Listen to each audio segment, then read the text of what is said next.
திருச்சி அருகே சிறுகனூரில் திமுகவின் பிரம்மாண்ட மாநில மாநாடு முதலமைச்சர் மு.க.ஸ்டாலின் தலைமையில் இன்று நடைபெறுகிறது.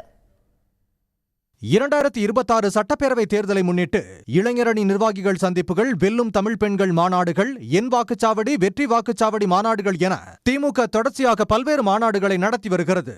அந்த மாநாடுகள் ஒவ்வொன்றிலும் 1 லட்சம் பேர் முதல் 1.5 லட்சம் பேர் வரை பங்கேற்றனர். இவை வெறும் ட்ரெய்லர் தான், மெயின் பிக்சர் திருச்சியில் நடைபெறும் மாநில மாநாடுதான் என முதலமைச்சர் மு.க.ஸ்டாலின் கூறியிருந்தார். அந்த வகையில் திருச்சி சிறுகனூரில் 650 ஏக்கர் பரப்பளவில் சுமார் 10 லட்சம் பேர் பங்கேற்கும் வகையில் பிரம்மாண்டமான மாநாடு இன்று நடைபெறுகிறது.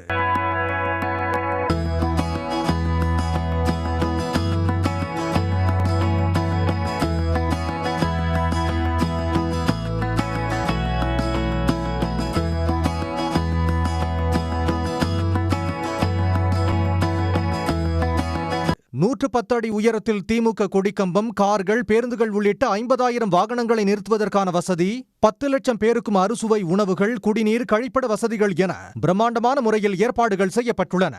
சட்டப்பேரவை தேர்தலில் வரலாற்று வெற்றியை பெற்று மீண்டும் திராவிட மாடல் 2.0 ஆட்சி அமையும் என்பதை திருச்சி மாநில மாநாடு உணர்த்தும் என திமுக தெரிவித்துள்ளது.